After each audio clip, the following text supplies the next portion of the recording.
Stereotypes. Some are positive, some are negative, but they are all based in fact. Stereotypes are simply exaggerated facts, but they're all based in facts. One of those stereotypes is about women and spending money. Women be shopping, baby. Women be shopping. You can't stop a woman from shopping, baby.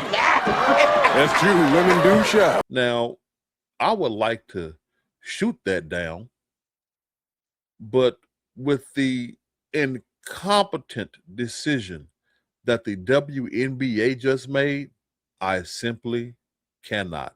So pull up a seat, let's chit chat.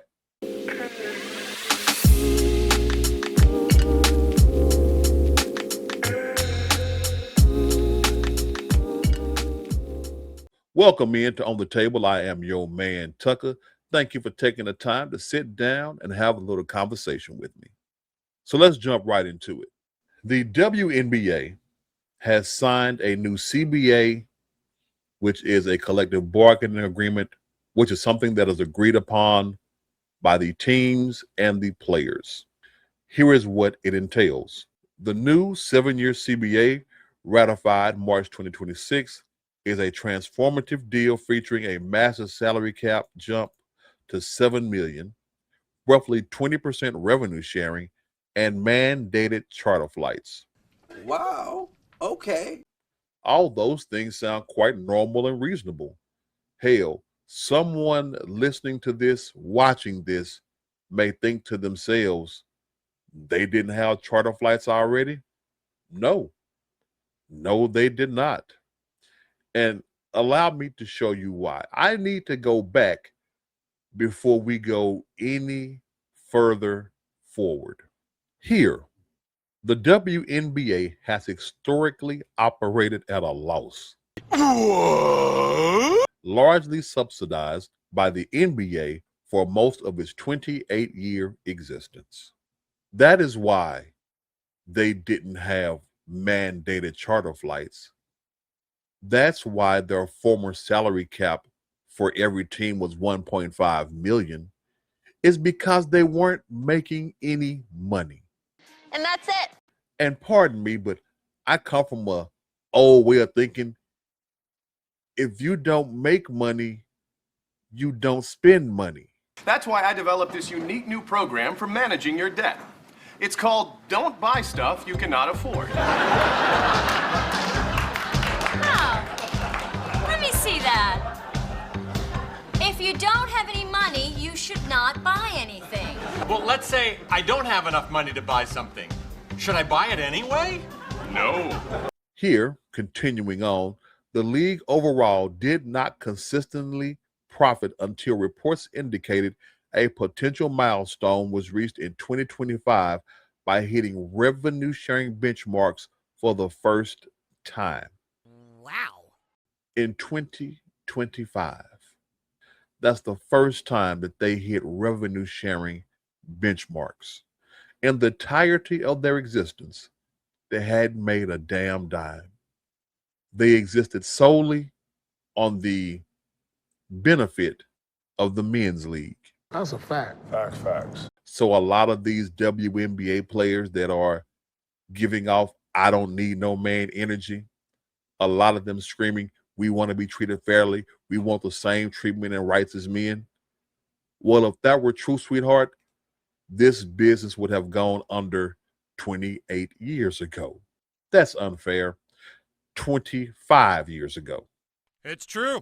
Because most businesses are giving an opportunity, a chance to try to earn some money. The only thing that kept y'all afloat were the very men that y'all say that y'all were just as good as.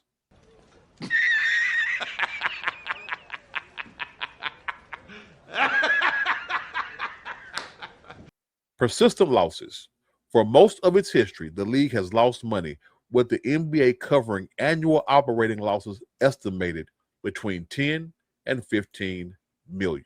Damn. Can anyone out there tell me what business is allowed to operate for 28 years where they're losing money?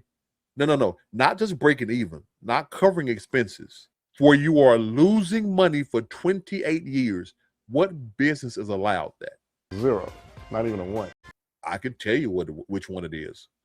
It's a woman's business, because no one wants to be seen as a misogynist or some kind of sexist by simply stating business facts.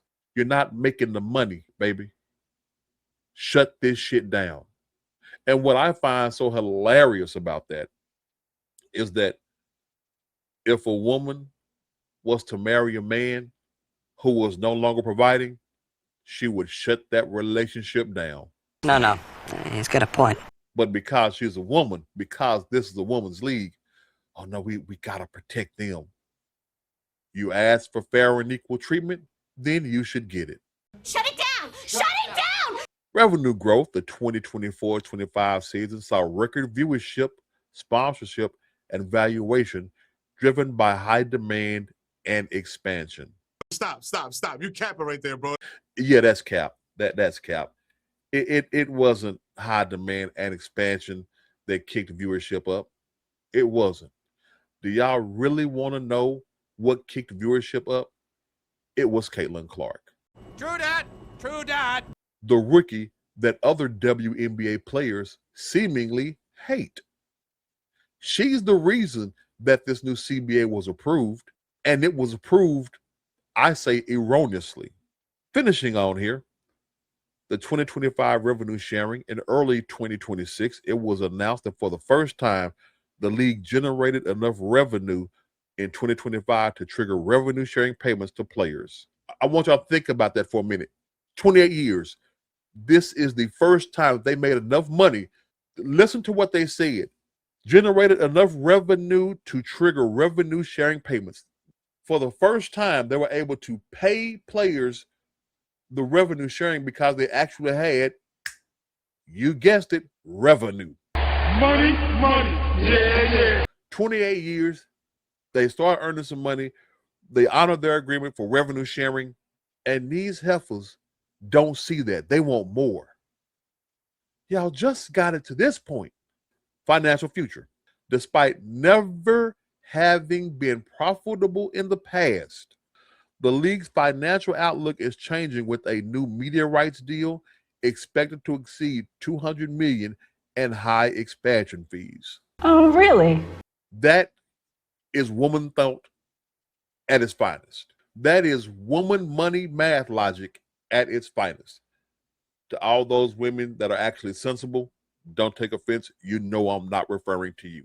I'm referring to those ones that buy a full price pair of shoes to get 25% off an overpriced bag. That kind of logic. He's out of line, but he's right. It's nonsensical.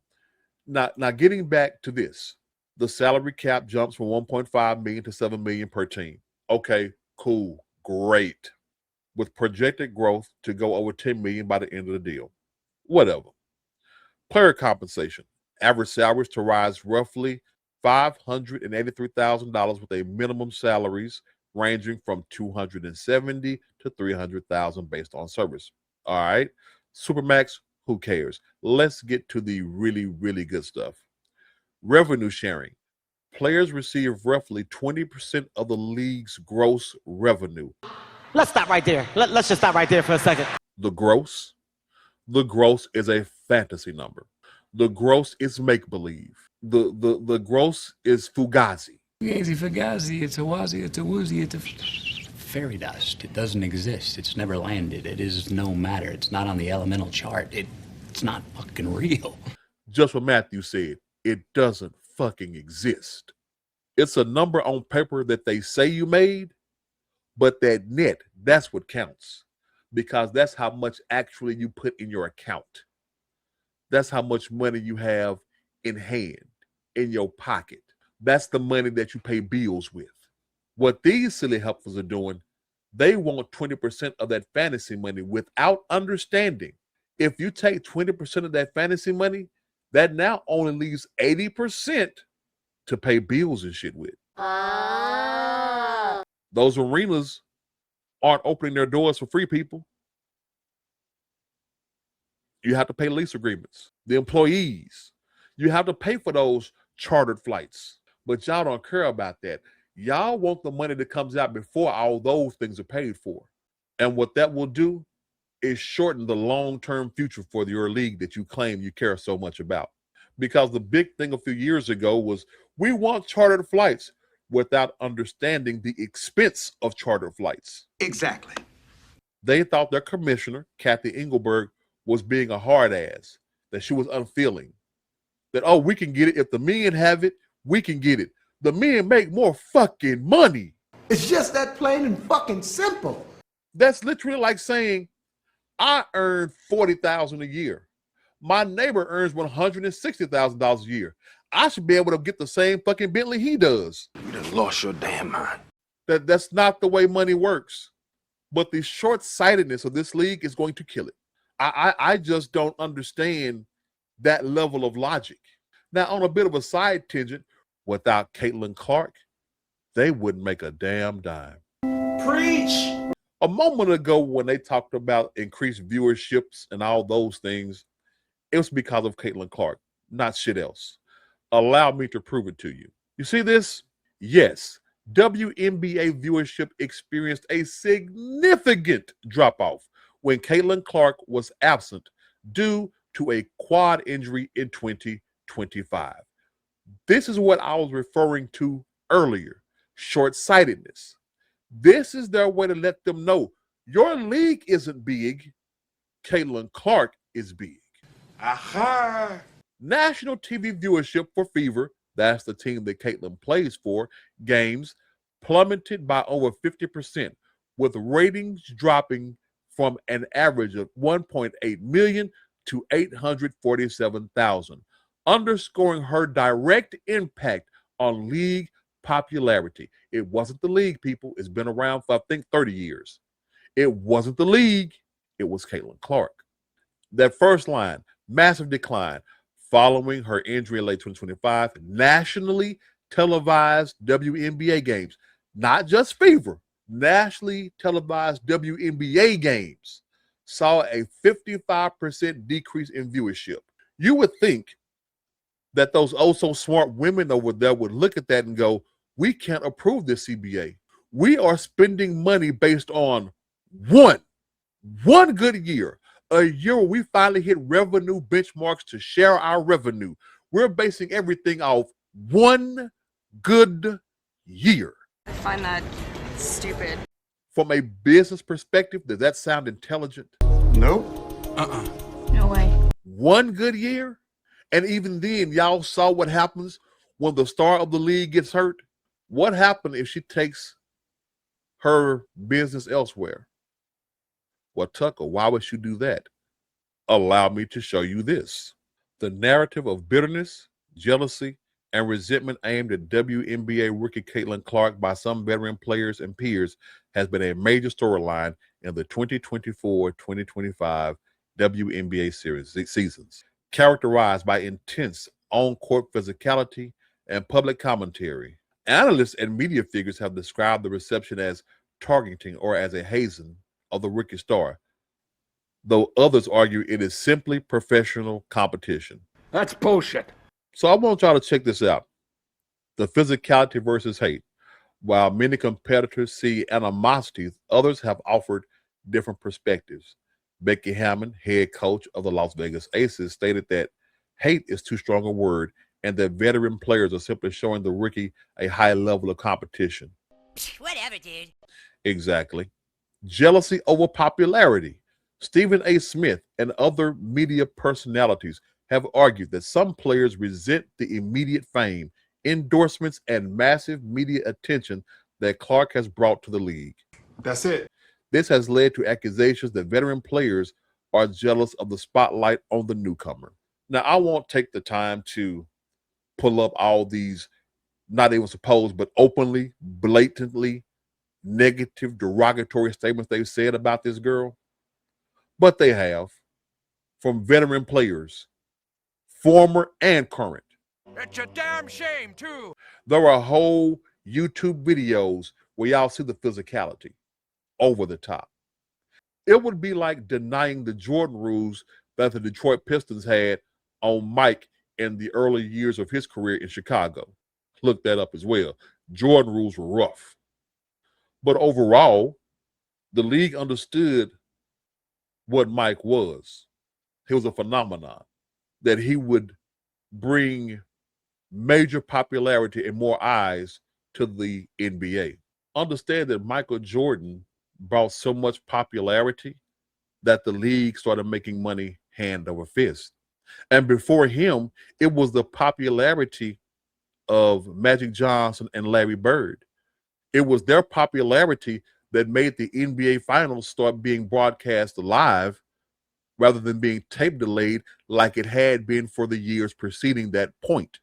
It's like that old Family Guy meme. Oh, wow, you are definitely not afraid of dessert. You know, I wish I were secure enough to throw on any old thing and call it an outfit. Come on, you have so much body confidence. I mean, who wouldn't with those strong legs? So muscular. I'm jealous of how thick with strength they are.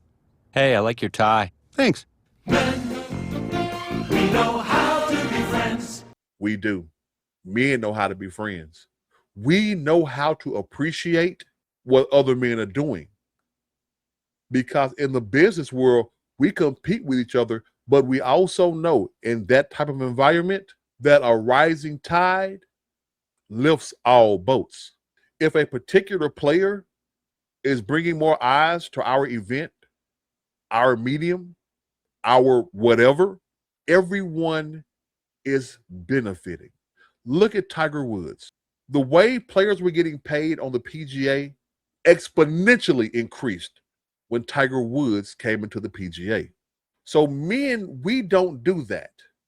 And even with the rise in popularity and in money with Michael Jordan, it still took years before the NBA expanded. But not these ass clowns. They believe one good year, it's only going to go up from here. Like I said, the stereotype about women and money are being proven to its highest degree in this situation. They are basing it on a good season.